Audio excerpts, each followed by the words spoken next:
Deus confrontador, Deus resgatador. Nosso tema para o livro de Isaías, enquanto somos abençoados pela palavra de Deus em Isaías, nestes domingos.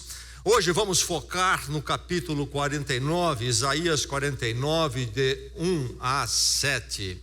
Isaías 49, 1 a 7. Esse é o nosso texto para esta manhã, para abençoar a sua vida. Mas pensando em Deus confrontador, Deus resgatador, há um verso que destacamos em Isaías 55, 6. Diz: busquem o Senhor enquanto é possível achá-lo, clamem por Ele enquanto está perto. O sábio ouve a palavra. Vamos dizer esse verso junto?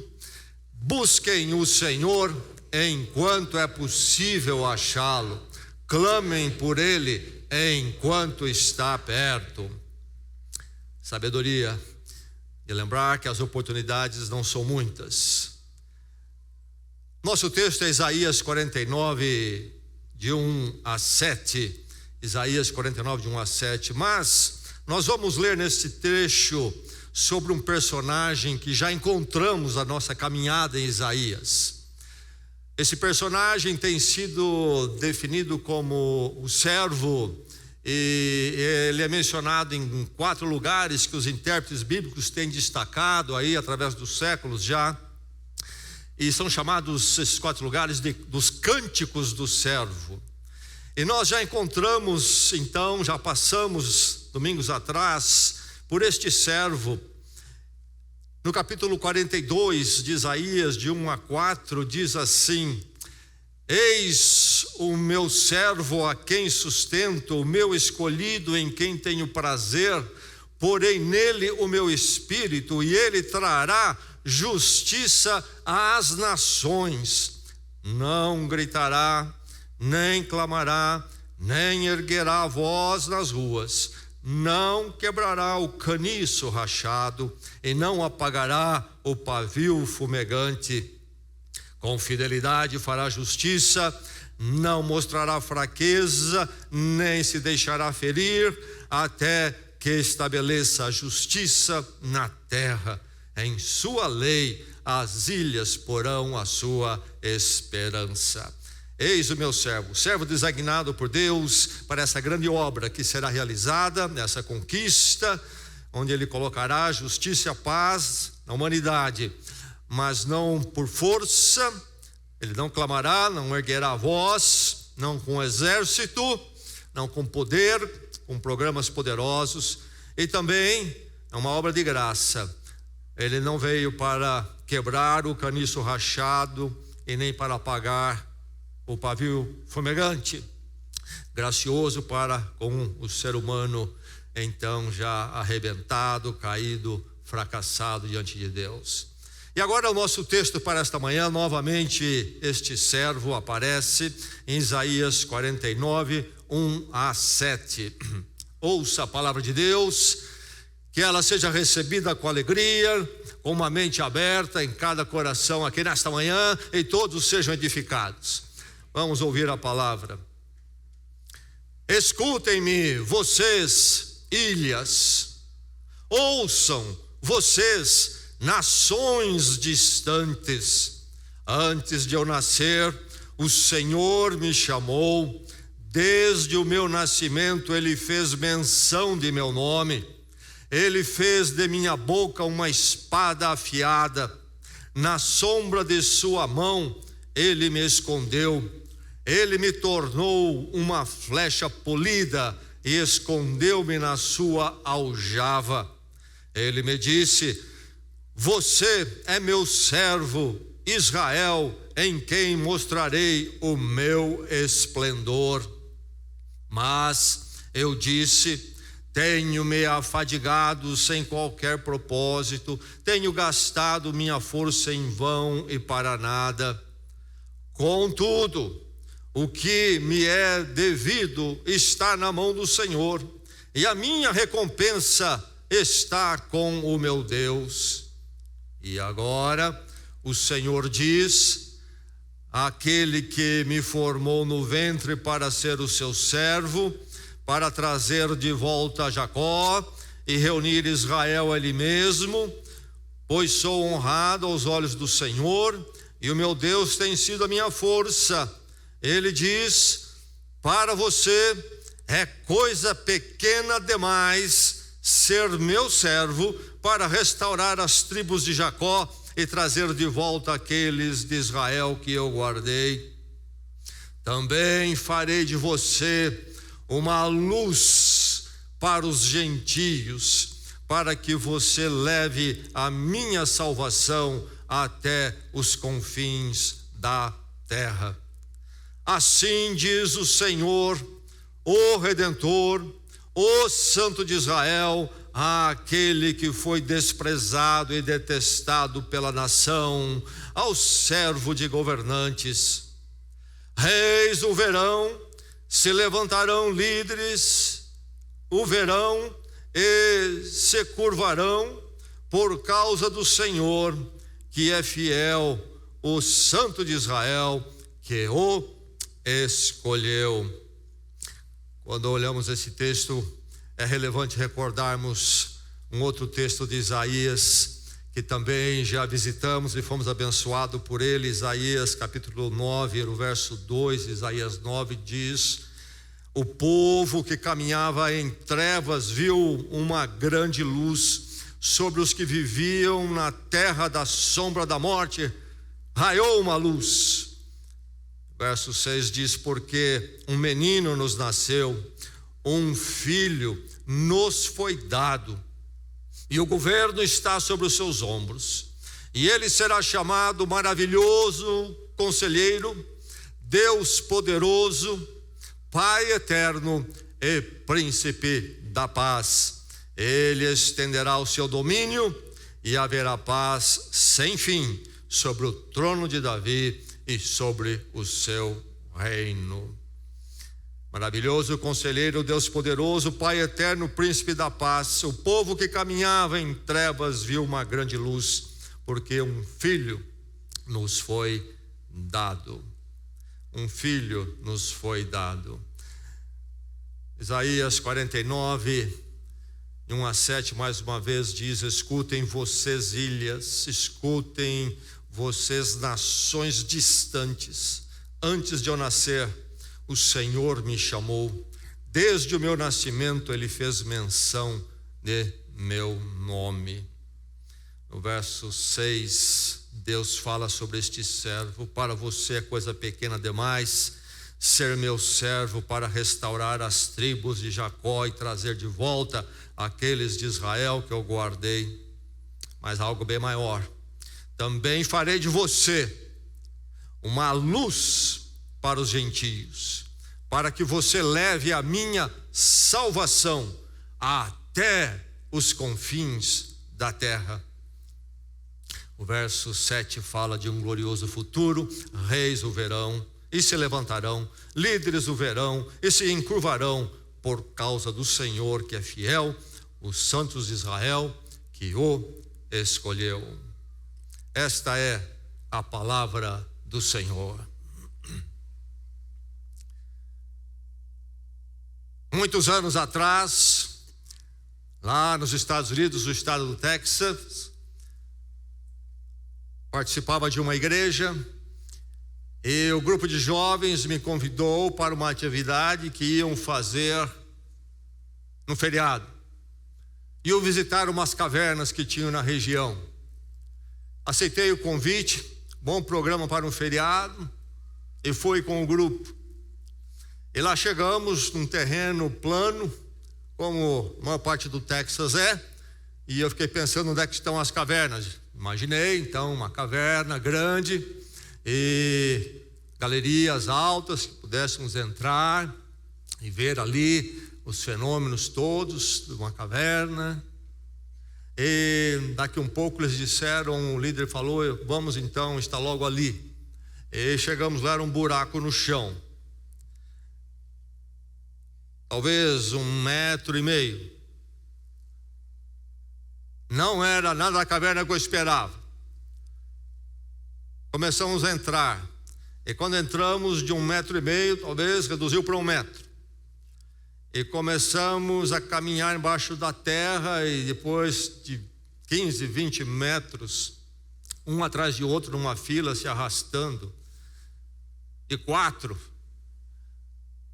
não se via mais nada de luz. Foi a minha experiência, eu creio, de contato com a maior intensidade possível de trevas. Nada de luz, a não ser alguma lanterninha que alguém trouxe. E fomos nos arrastando naquela experiência, e eu disse para mim mesmo: que loucura você ter aceitado esse convite. E quanto mais íamos, e não havia fim, trevas para trás, trevas para frente, não tinha a menor ideia do que havia de vir. Ninguém sabia exatamente quanto tempo levaria. E eu não me lembro bem, mas foi uma eternidade atravessar aquela caverna.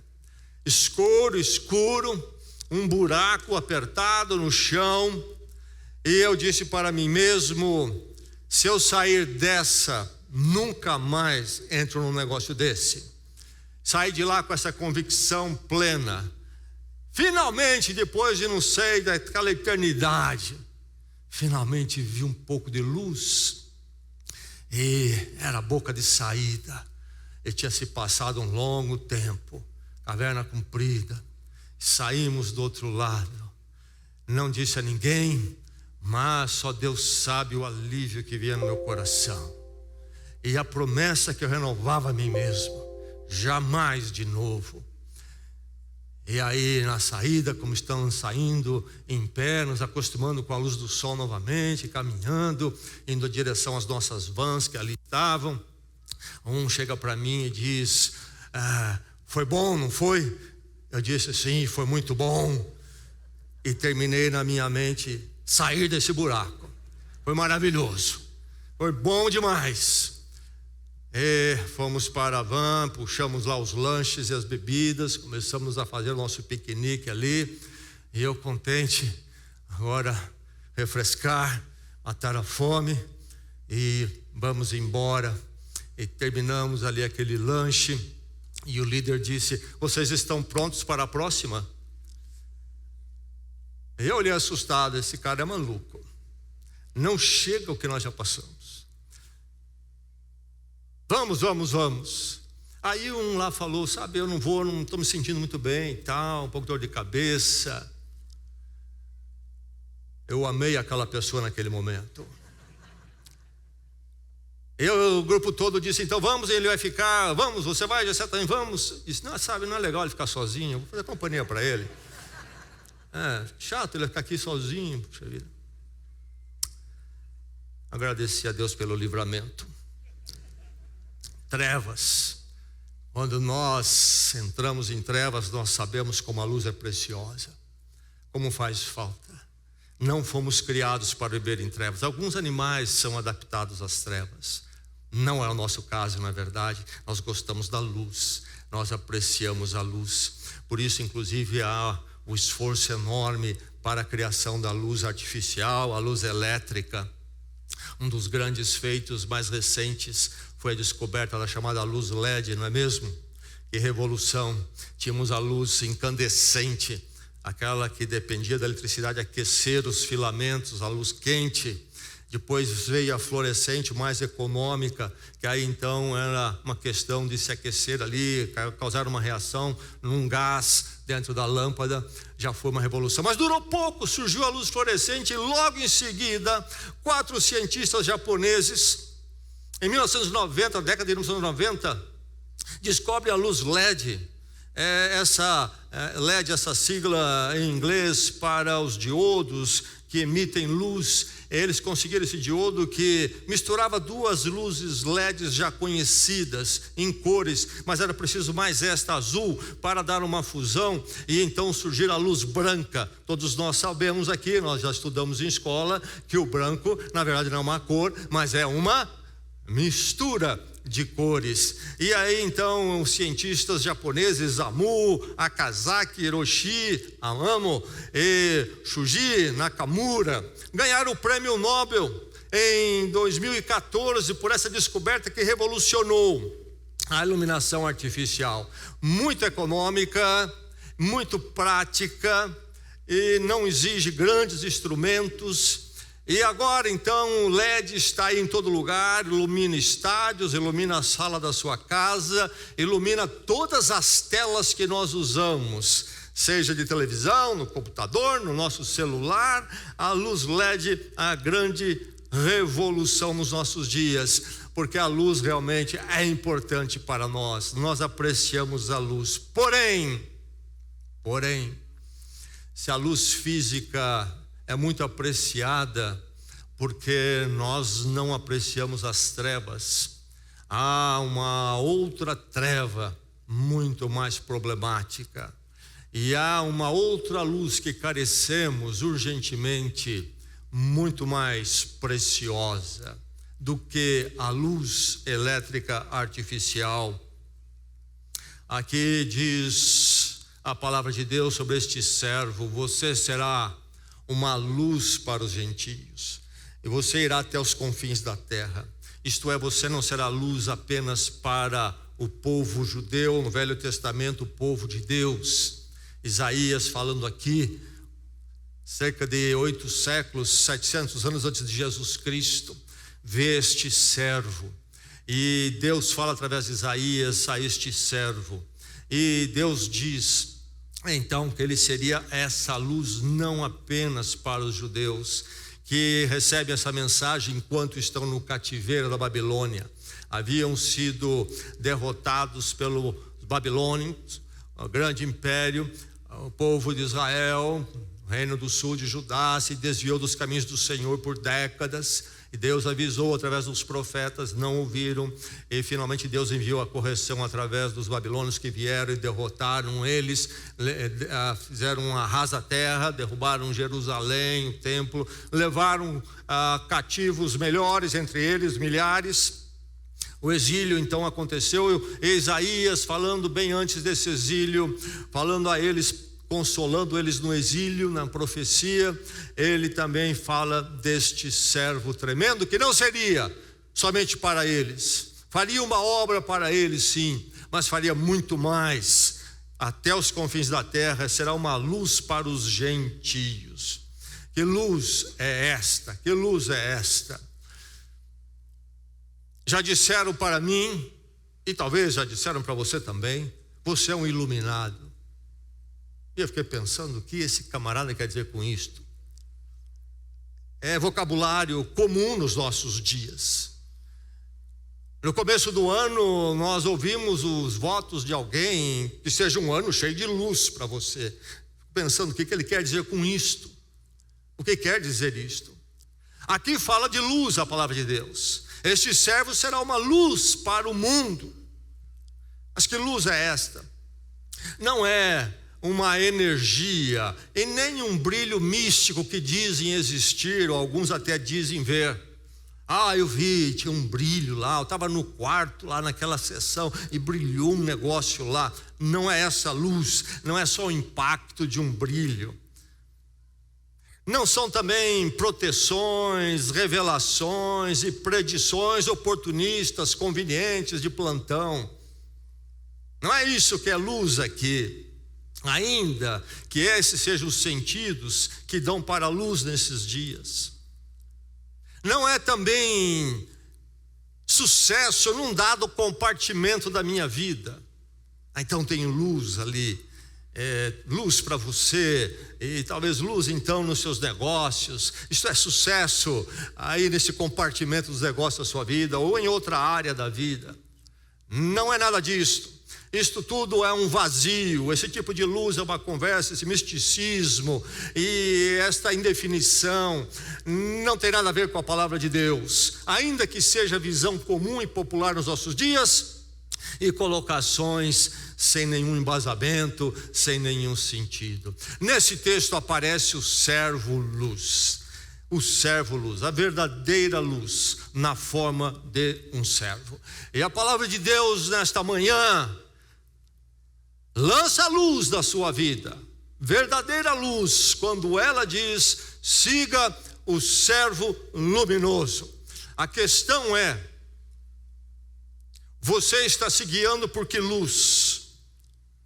Na vida também, se nós não tivermos luz no sentido da nossa existência como seres espirituais, nós caminharemos em trevas, e não serão luzinhas místicas aqui e ali, fenômenos que vão nos guiar. Nós precisamos de uma luz muito ampla, uma luz única e verdadeira, e que é encontrada neste servo. Você está seguindo o servo luminoso, esse será uma luz para os gentios até os confins da terra. É luz para você também, então, e para mim nesta manhã. E o que eu e você precisamos é seguir o servo luminoso. Quer luz da sua vida?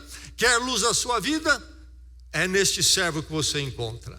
E se você não está seguindo este servo, você não está em luz, simplesmente está nas trevas. E terrível, tenebroso e vazio é o seu caminho, tateando como eu tateei naquela caverna que visitei, até que a luz brilhe em nossos corações. É preciso segui-lo, e segui-lo de forma resoluta e de forma definida. Somente ele e ele somente. Que personagem é este? Quem é este servo? Este servo, o texto nos diz que é realmente um servo reluzente, brilha. Diz o verso 3, servo Israel, meu servo Israel, em quem mostrarei o meu esplendor. Mostrarei o meu esplendor, isto simplesmente, o esplendor de Deus estaria nele. E nele nós encontraríamos o esplendor de Deus. O nosso encontro com o nosso glorioso Deus seria através deste servo, e é através desse servo. E isto para até os confins da terra, para todo o ser humano. É um ser então reluzente, é um personagem reluzente. E fica a pergunta, quem é exatamente ele? Quando nós lemos as descrições aqui, nós vemos que é alguém extraordinário e ninguém se compara a ele. Mas diz aqui no verso 13 que ele é meu servo Israel, em quem mostrarei o meu esplendor. Seria então esse servo aqui o povo de Israel? Seria o povo ali judeu no Velho Testamento?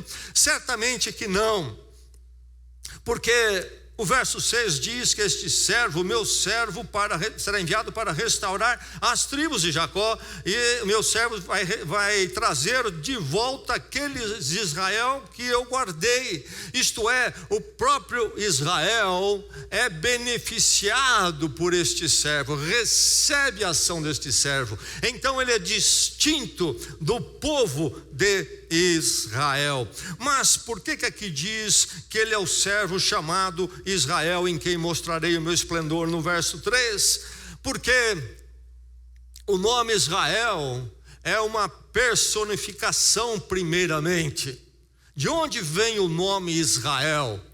Lá no livro de Gênesis nós encontramos a origem do povo de Israel. Deus levanta um homem chamado Abraão. Deus chama Abraão para uma missão. A história da salvação que Deus prometeu realizar já no Jardim do Éden, quando o ser humano caiu, agora dá um passo para frente com a chamada de Abraão, e Deus diz que formaria dele uma grande nação, e ele seria uma bênção para todas as famílias da terra. E então Abraão tem um filho, e depois então o seu filho Isaac tem o outro filho, Jacó, e esses três são os três patriarcas na formação do povo de Israel, e vão crescendo. Mas o nome de Israel vai aparecer com o terceiro patriarca, Jacó. No capítulo 32 de Gênesis, temos aquela história intrigante e interessante, quando Jacó tem uma luta ali com um personagem obscuro, que revela a presença de Deus a ele. E aquele personagem vai dar a Jacó o nome de Israel, porque ele lutou como um príncipe. Então, o nome Israel primeiro foi uma pessoa, Jacó, para depois ser um povo, que então o nome de uma pessoa, a personificação, vai se tornar um coletivo. E aqui novamente vem a redução para um só. Então Israel aqui se aplica a uma pessoa e a uma só. A questão é que Jacó, que recebeu primeiramente o nome de Israel, chamado para então ser aquele na linhagem da formação do povo de Deus, através de quem Deus anunciaria a sua luz para as nações, a salvação. Jacó fracassou muito. Foi um patriarca que permaneceu por causa da grande graça de Deus. Mas depois o povo de Israel, o grande povo chamado Israel, tomando o nome de Jacó, também fracassou na sua missão de ser o povo que resplandeceria a graça, a luz de Deus para as nações. Fracassou tanto que acabou até exilado e derrotado. Deus permitiu para a correção. O povo de Israel, que conheceu a luz e foi chamado para mostrar a luz, a presença, a glória de Deus ao mundo, foi um povo que começou a correr atrás dos deuses do politeísmo dos povos vizinhos, e acabam no exílio por correção de Deus. A verdade é que o servo Israel, assim como o servo Jacó, fracassaram. Deus os formou, os chamou para a grande missão, mas fracassaram, não foram fiéis, não tiveram condições de cumprir. De quem então Isaías está falando? Quem é este meu servo Israel, em quem mostrarei meu esplendor? Certamente Jesus Cristo. Jesus Cristo. E agora então novamente o nome volta para o indivíduo. Começou com o indivíduo, passou pela coletividade e agora volta para uma pessoa. Mateus capítulo 2, por exemplo, verso 15, cita um texto do profeta Oséias. Oséias terminou seu ministério profético em 732 mais ou menos, então ali nas vésperas, ou quase que no começo do início da atividade profética de Isaías. Mas Mateus 2,15 então toma um verso de Oséias que fala de Israel, sobre ser chamado do Egito para aplicar a Jesus Cristo. E vocês sabem, Maria e José tiveram que fugir para o Egito, porque Herodes mandou matar todos os meninos quando soube que Jesus nasceu, e assim de uma certa forma ele queria atingir Jesus Cristo em algum lugar. E então Maria e José tomam um bebê e fogem para o Egito e voltam. E então Israel, que saiu um dia do Egito, da escravidão do Egito, o êxodo aconteceu, agora então fala desta outra volta e aplica a Jesus Cristo. Jesus então, este novo Israel personificado. É verdade que Israel enquanto povo falhou, mas não falhou, porque na mão providencial de Deus, através de Israel, Jesus nos traz Jesus. Deus nos traz Jesus. O Israel então, que representando o Israel coletivo falho, será o Israel que cumprirá a missão. E nele então colocarei o meu esplendor, diz o texto. E é interessante ver que o texto que nós lemos começa falando dele ser alguém que se dirige às nações. Escutem-me, vocês ilhas, ouçam vocês nações distantes, diz o verso 1. Então alguém que pode se dirigir e se dirige ao mundo. Nenhum profeta falou desta forma. Alguns profetas profetizaram alguma coisa em relação a alguma nação vizinha de Israel, mas nenhum fez esta fala universal. É alguém então, este personagem, alguém que fala às nações. E é interessante que o propósito de Deus para ele antecede o nascimento. Isto é, em Jesus Cristo antecede a encarnação. Diz também o verso 1: antes de eu nascer, o Senhor me chamou. Antes de eu nascer, o Senhor me chamou. E Deus vai dizer que ele é o escolhido, por causa do Santo de Israel, que o escolheu, diz o verso 7. Um personagem extraordinário, personagem este que certamente é Jesus Cristo, e há de cumprir a missão que Deus tinha para Jacó, que Deus tinha para o povo de Israel. Essa missão se cumpre nele. Então Israel fracassado, de um outro lado, é o Israel que participa do sucesso da intenção de Deus em Jesus Cristo, porque através de Jesus, que vem de Israel, então há o verdadeiro Israel que traz a luz para as nações. até os confins da terra.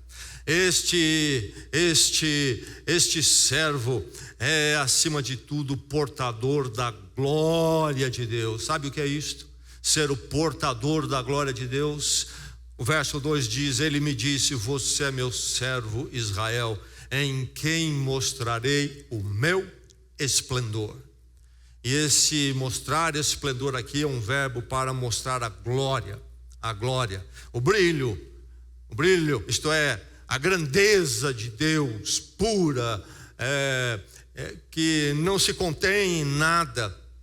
Em quem mostrarei, e a ideia de em quem mostrarei a força gramatical é de em e através, em e através. Jesus Cristo é este em quem e através de quem nós conhecemos o esplendor, isto é, a glória de Deus. Este é, em verdade, um personagem reluzente, como nada mais e ninguém mais é na história da humanidade toda e jamais será. É somente Ele, e é esse que você precisa seguir, um servo realmente luminoso, reluzente personagem. Você está seguindo? Quem que você está seguindo? Quem que você está ouvindo? Que luz está brilhando para você enquanto você busca caminho e direção? É Ele? É somente Ele? É Ele suficiente para você? Ou é pequeno demais? Ah, não, ele não é pequeno. Simplesmente o esplendor, a glória de Deus está sobre ele. Ele tem toda a luz que nós precisamos. O verdadeiro reluzir está nele e somente nele. Siga-o, siga o servo luminoso. Mas esta luz, este reluzir é algo que é poderoso demais. Ninguém pode extinguir essa luz. O seu brilho é inextinguível, simplesmente. Eu disse, Deus falando no verso 4, aliás, o servo falando no verso 4 diz: eu disse, tenho-me afadigado, sem qualquer propósito, tenho gastado minha força em vão e para nada. Mas o verso continua: contudo, o que me é devido está nas mãos do Senhor, e a minha recompensa está no meu Deus. Nós temos aqui neste verso o servo olhando para a sua missão e a ver em dois momentos. E o texto aqui, este verso, então pode ser dividido pela conjunção contudo. Contudo, e esse contudo divide então esta reflexão do servo em dois momentos distintos. Há este momento aqui quando ele diz: tenho me afadigado sem qualquer propósito, tenho gastado força em vão e para nada. Isto é um momento desanimador, parece que não vai dar em nada e parece ser destinado ao fracasso. Aqui o servo está olhando para o seu ministério enquanto encarnado, andando entre nós e finalmente sendo levado à cruz e ter vindo para ir à cruz. Por isso que o verso 7 vai dizer dele: aquele que foi desprezado e detestado pela nação. Isto mesmo, o próprio povo judeu participou da morte de Jesus Cristo. Então, este servo que sofre, que passa por um momento desanimado, ele caminha entre nós no ministério de 3 anos, onde ele encontra todo tipo de oposição, todo tipo de desconforto, e parece que não vai dar em nada. E quando ele vai à cruz e morre, inclusive os seus discípulos ficam perguntando: será que acabou? Não há mais nada? Sobrou só uma morte no final, uma morte agonizante, vergonhosa. Mas há 2 momentos, aqui vem um contudo. Há depois a ressurreição de Jesus Cristo, a ascensão e a glorificação dele eterna. Por isso que o verso 5 vai dizer: e agora? E no verso 6 diz: ele me diz que eu sou uma luz. E o verso 7 diz: os reis se curvarão. Porque depois do contudo diz: o que me é devido está nas mãos do Senhor, e a minha recompensa está com meu Deus. Parece que tudo está fracassado. No primeiro momento é um fracasso, mas um fracasso que vai resultar em vitória, em triunfo. Vem a ressurreição e a glorificação. Este servo caminha então nos dois momentos como alguém muito poderoso. Primeiro, porque ele tem a proteção divina. Na sombra da sua mão ele me escondeu, isto é, Deus o escondeu na sombra da sua mão. Mas note esta palavra triunfante. Ele é uma palavra triunfante. Diz que o servo falando diz que Deus fez de minha boca uma espada afiada. Deus fez da minha boca uma espada afiada. Preste bem atenção. Luz é usado nas Escrituras para se referir às vezes a Deus, a esse personagem. Mas a luz é metafórica. Está falando do quê? Está falando da verdade de Deus. Está falando da palavra de Deus. A verdade se conhece na palavra. Ele fez da minha boca uma espada afiada. O Salmo 119, no verso 105, o grande salmo sobre a palavra, o longo Salmo 119, no verso 105, vai dizer o quê? Lâmpada para os meus pés é a tua palavra é lâmpada para os meus pés. E é luz para o meu caminho, luz para o meu caminho. O que é luz para o meu caminho? A palavra do Senhor, a palavra do Senhor. A luz que eu e você precisamos não é uma luzinha mística, um personagem parado, eu aqui na frente e você diz que viu umas energias, não é isto, é conhecer a palavra, ela que ilumina o nosso caminho, começando a iluminar nossa mente e coração com as verdades de Deus, para que possamos ver a nós mesmos, a vida e a existência, a luz das verdades de Deus. Aí é que eu estou iluminado, é aí que eu estou iluminado. Lembram-se da passagem da transfiguração? Jesus sobe a uma montanha, levando apenas 3 dos seus discípulos, e ali então acontece um fenômeno, é narrado no Evangelho de Lucas, Marcos, Evangelho de Marcos, capítulo 9, acontece um fenômeno, há uma transfiguração. De alguma forma um brilho surge ali, Jesus Cristo está lá, e surgem 2 personagens do Velho Testamento, Moisés e Elias. Grande momento, o lugar ficou maravilhoso, havia ali um certo brilho, diz ali, uma transfiguração. E então, é uma questão de ficar olhando para aquilo ali e meditando naquela luz, ou melhor ainda, deixando de meditar em pensar em nada e ficar olhando por aquilo. No meio de toda aquela figura, daquele fenômeno, vem a voz de Deus Pai e os discípulos a ouvem. E Deus diz o quê? De um lado está Elias, o grande profeta, o símbolo dos profetas, Moisés, o símbolo da lei no Velho Testamento, e no meio Jesus Cristo. O que a voz diz para os discípulos? Eis o meu filho amado, a ele admire? Não. A ele contemple? Não. A ele ouvir. A ele ouvir. É a palavra de Deus, não é a questão do brilho, é a questão da palavra. Ele fez da minha boca uma espada afiada. Espada naqueles dias, poder para a guerra, para a conquista. Jesus não portou a espada bélica, não é mesmo? Ele não montou um exército. Como é que Jesus Cristo conquistou e tem conquistado corações aos milhões na história e nesse dia, nesse mesmo dia, à volta do mundo? Como? Que espada ele usa para tal conquista espetacular? O islamismo foi fundado por Maomé. Maomé foi o homem da espada, montou o exército, saiu conquistando o território, impondo a crença dele na força da espada. Jesus fez isso? Não, não.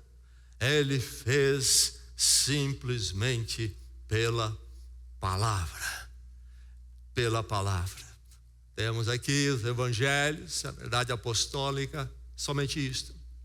Nada mais que isso, porque essa não é uma palavra comum. A palavra deste servo, a palavra de Jesus Cristo, é a palavra de Deus. Nele está a glória de Deus. Por isso que a minha boca é uma espada afiada que conquista corações, e uma espada afiada que arrebenta muralhas no coração humano e entra nos lugares escuros, arrebentando todas as paredes, para que a luz dele ali brilhe, a verdade dele entre e seja uma nova vida. Aí está então este servo luminoso, um brilho inextinguível, nada pode apagá-lo, é poderoso, a sua palavra é poderosa, porque a verdade é eterna. Você precisa segui-lo. Quem você está seguindo? Quem é a sua luz? Quem você segue? É Deus e a sua palavra. Um brilho que ninguém extinguiu, jamais extinguirá. Mas a maravilha é que este servo luminoso espalha a sua luz pelo mundo todo. É universal, é um iluminador global. Não é só lá dos judeus, não é só seu, é global. É uma obra tremenda. Lembre-se disso. Se você já está seguindo o servo luminoso, se você já teve um encontro com Deus em Jesus Cristo, a grande luz, lembre-se disso, que o cristianismo, a fé cristã, a obra de Deus não se resume a você e nem mesmo a você e mais 10. É muito grande, muito grande. Também farei de você, Deus fala sobre este servo no verso 6, também farei de você uma luz para os gentios, para que você leve a minha salvação até os confins da terra. Mateus, seu último capítulo, quando Jesus se manifesta aos seus discípulos, já ressurreto, na sua última aparição, quando ele vai ascender aos céus para a sua glorificação, nas suas últimas palavras, ele diz para os seus discípulos o quê? Vocês serão minhas testemunhas, tanto em Jerusalém, como em Judeia, Samaria e até os confins da terra.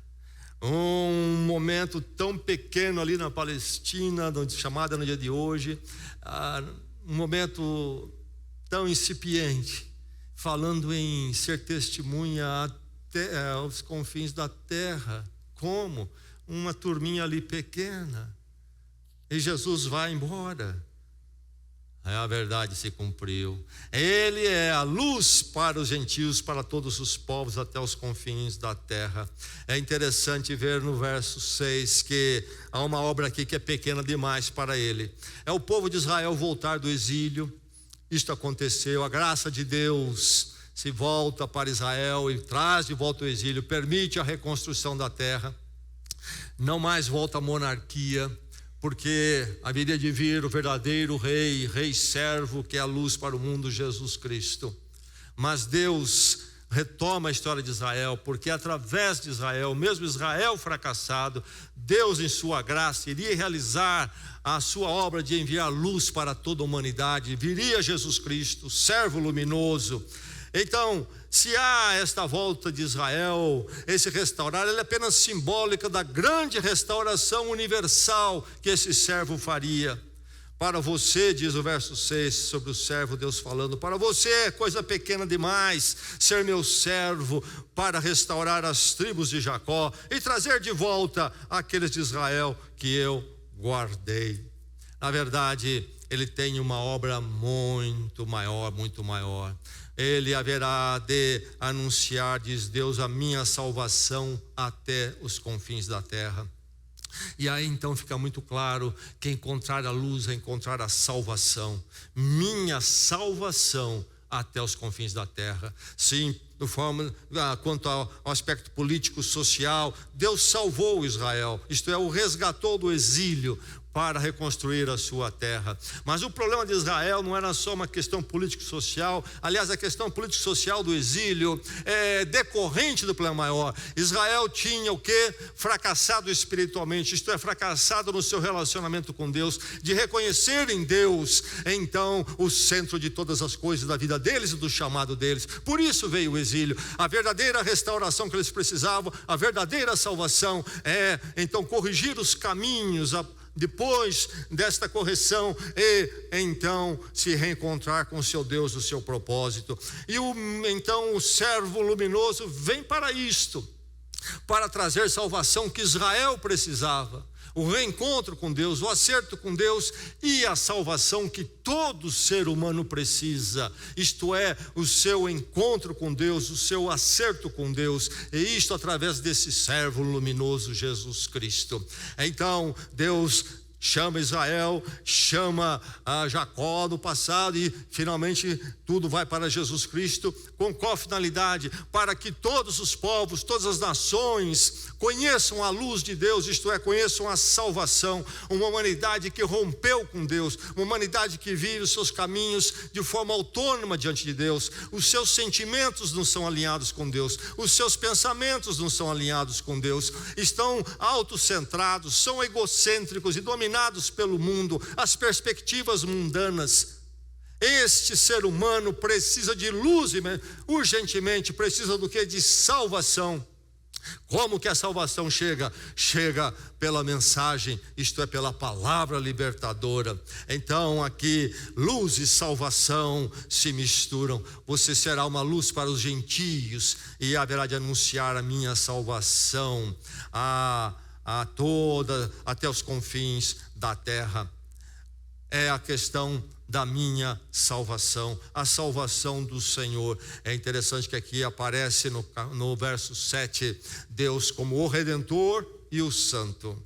Assim diz o Senhor, o Redentor, e diz também o Santo de Israel. Deus Redentor, Deus Santo de Israel, isto é, a santidade absoluta, em nada contaminado com o mal, e o seu povo Israel muito contaminado. A figura da santidade de Deus é sempre confrontadora.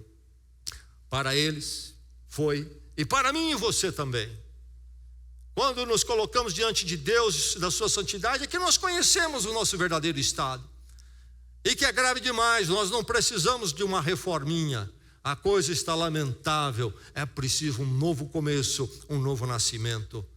Mas ele não é somente o santo, essa santidade que nos confronta, nos humilha.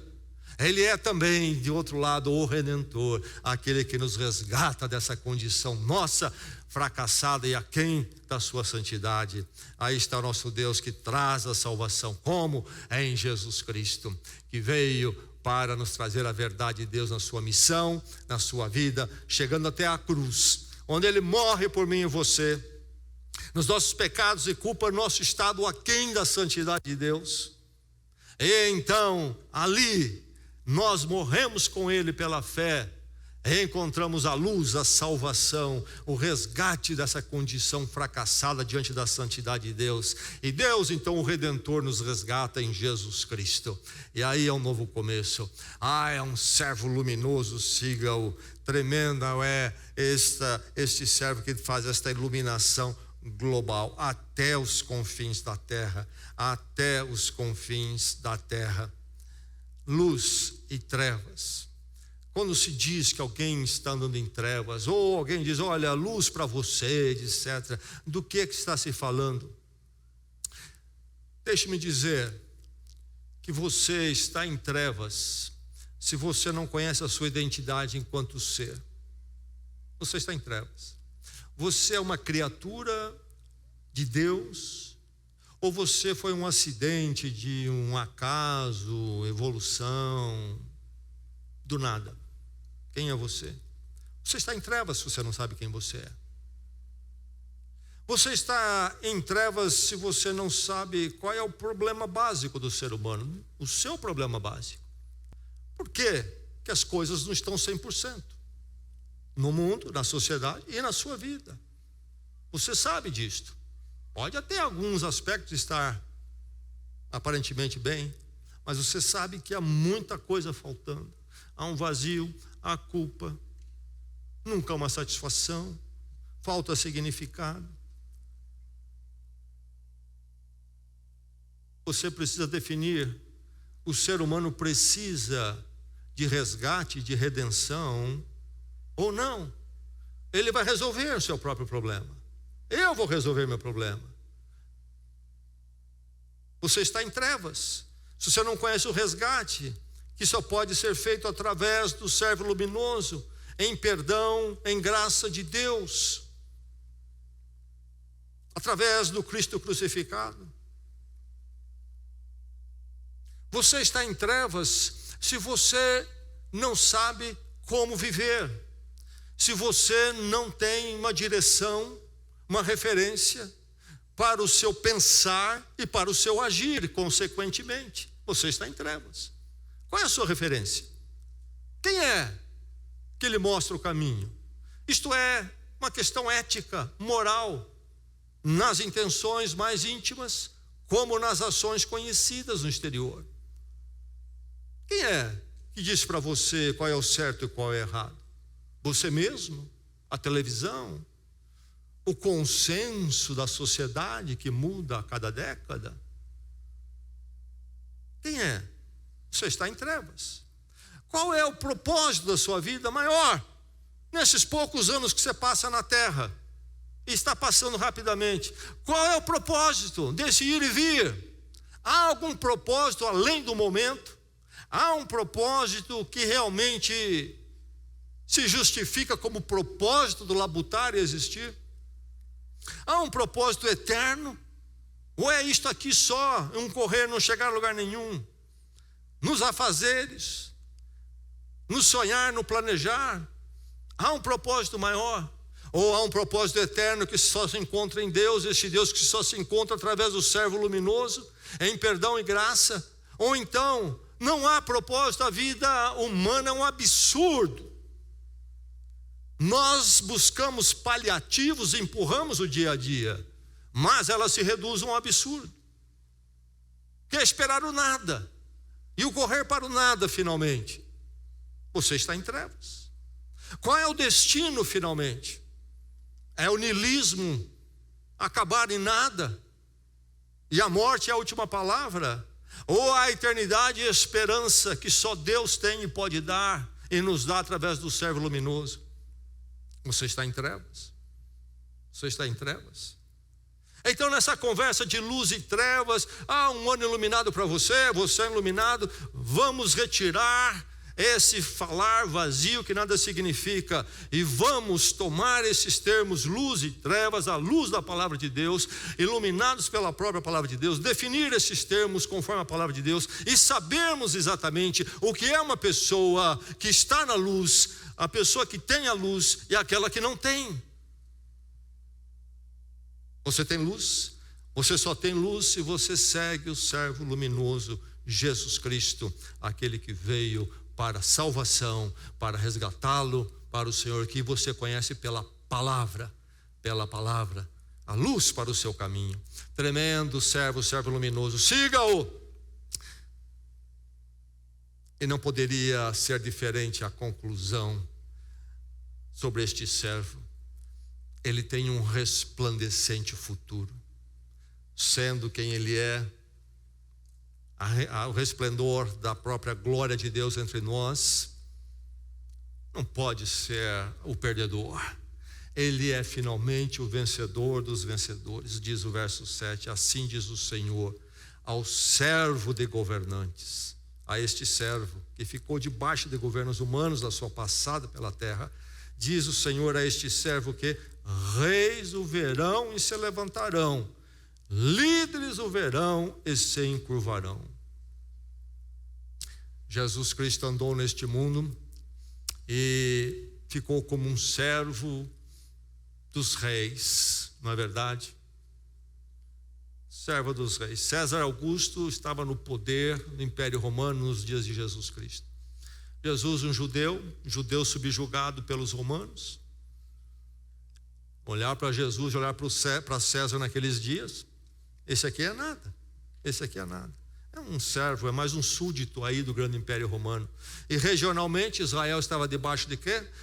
Primeiramente do governo do Herodes o Grande, um reizinho regional ali que governava então a Judéia, Jerusalém, e era um marionete do Império Romano, ficava no poder enquanto O Império Romano permitia e tinha que servir o Império Romano. Mas se achava glorioso ali na sua região, fez grandes obras, construiu coisas tremendas, etc. Ele morre, o seu filho sucede, o outro Herodes. E Jesus, então, regionalmente esteve debaixo desses reis. Servo de governantes, diz aqui o verso 7. Servos de governantes. Mas há uma virada aqui. O que Deus diz a este que foi servo de governantes? Os reis o verão e se levantarão, líderes o verão e se encurvarão. Deus em Cristo tem a última palavra e não os poderes deste mundo. Onde está César Augusto? Quantos aqui estão seguindo César Augusto hoje? Onde está Herodes o Grande, aquele que tentou aniquilar Jesus Cristo, mandando matar todas as crianças, os meninos ali até certa idade, nos dias de Jesus, quando ele nasceu? Há alguém aqui que se diria: eu sou um herodiano nesta manhã? Não são nada. O Senhor Jesus Cristo, a espada afiada na sua boca, a sua palavra, a mensagem de salvação, de perdão, é gloriosa nesses dias, mas não é tudo. Nós não vimos tudo, há muito por vir, porque há um dia quando todo o poder vai se dobrar diante dele. A história está nas mãos de Deus, e a história de Deus é a história da salvação, e a história que prevalece é essa. Os outros vêm e passam, mas não vai ficar num círculo aí que não leva a lugar nenhum. Deus está dirigindo de uma forma linear para um glorioso dia do reino de Deus. O Rei dos Reis, como diz Apocalipse, estará no trono e será aclamado como soberano. Este é o servo que você precisa seguir, porque ele é o servo luminoso. Quem você está seguindo? Quem? Num exame sincero do seu coração, quem que você está seguindo? A filosofia materialista dos nossos dias, a filosofia hedonista, isto é, a busca do prazer, do entretenimento. Você está buscando o quê? O materialismo, o hedonismo. Você está buscando o quê? A influência da mídia, dos ícones midiáticos. Quem você está seguindo? Quem é a sua luz? Só há um que é a verdadeira luz, o servo luminoso. O Evangelho de João, escrito ali poucas décadas depois da morte de Jesus, vai usar muito a luz para ilustrar quem é Jesus Cristo. 21 vezes João compara Jesus com a luz. Mas é interessante ver que já no início, no primeiro capítulo, João diz assim, 3-4, falando de Jesus Cristo: todas as coisas foram feitas por intermédio dele. Você ouviu? Todas as coisas foram feitas por intermédio dele. Então quem é ele? Nele está o esplendor da glória de Deus. A glória de Deus está nele. Todas as coisas foram feitas por intermédio dele. E mais, continua: sem ele, nada do que existe teria sido feito. Ele é um guru, é um mestre, grande mestre, ele é um bom professor de moral. Você pensa assim? Não entendeu nada. Sem ele, nada do que existe teria sido feito. Ele é mais o fundador de religião, não é assim? Nós temos Maomé, nós temos Buda, Confúcio, Allan Kardec, e temos Jesus. Sem ele, nada do que existe teria sido feito. Nele estava a vida, e esta era a luz dos homens. A luz brilha nas trevas, e as trevas não o derrotaram. Mas João capítulo 8, verso 12, nós temos Jesus Cristo mesmo falando, e diz assim o texto, falando novamente ao povo, Jesus disse: eu sou a luz do mundo. Quem me segue nunca andará em trevas, mas terá a luz da vida. Louvado seja Deus por isto. Mas não se esqueça da advertência: busque o Senhor enquanto se pode achar. no capítulo 3, depois da conversa de Jesus com Nicodemos, capítulo 3, versos 19 e 21, tem uma digressão fundamental e que você precisa atentar. Escute bem, a palavra, a luz, chamando você para a lucidez. Este é o julgamento. A luz veio ao mundo, mas os homens amaram as trevas e não a luz. Por quê? Porque as suas obras eram más. Quem pratica o mal odeia a luz e não se aproxima da luz, temendo que as suas obras sejam manifestas. Mas quem pratica a verdade vem para a luz, para que se veja claramente que as suas obras são realizadas por intermédio dos seus próprios méritos humanos, perfeição que ele cria, não, por intermédio de Deus, a ação de Deus na vida dele, servo luminoso na vida dele, a nova vida no servo luminoso, nova vida em Jesus Cristo. É a ação de Deus. Quando eu encontro-me com ele, morro com Cristo pela fé, ele morreu a minha morte e eu nasço agora com uma vida totalmente debaixo da luz, isto é, de Deus em Cristo, me guiando, me dirigindo. Tudo que eu sou, penso, aquilo que eu venho a concatenar, vem do Senhor, é segundo o Senhor, estou na luz. E é interessante que ninguém vai para a luz, porque a luz expõe a sua situação. É melhor combater a palavra, fugir da palavra, negar a palavra, essa luz, porque nos incomoda, não é verdade? Até que nos rendemos à luz. E aí não há mais o que esconder. É interessante ver que os lugares que são destinados a práticas imorais são sempre lugares escurinhos. Já pensou, já viu isto? Casas de show, motéis e daí por diante. E religiões que não são iluminadas por Cristo Jesus também buscam reuniõezinhas no escurinho. Por isso que eu não entendo igreja no escurinho. Moda dos nossos dias. Ambiente de prédio escurinho. Até a fachada pinta-se de preto, é a moda agora. Nós somos da luz, precisamos de símbolos que falam disto. A verdade é que você precisa seguir o servo luminoso. Houve um pensador cristão inglês, que muitos de vocês devem conhecer, C.S. Lewis, falecido em 1963, escreveu diversos livros, professor de literatura reconhecido nas duas maiores universidades da Inglaterra, Cambridge e Oxford, professor lá, e tem muitas obras, grande pensador cristão, e ele escreveu um livro que foi, na verdade, colocado das suas obras, chamado O Peso da Glória. E neste livro ele tem a seguinte colocação, ouça o que C.S. Lewis diz.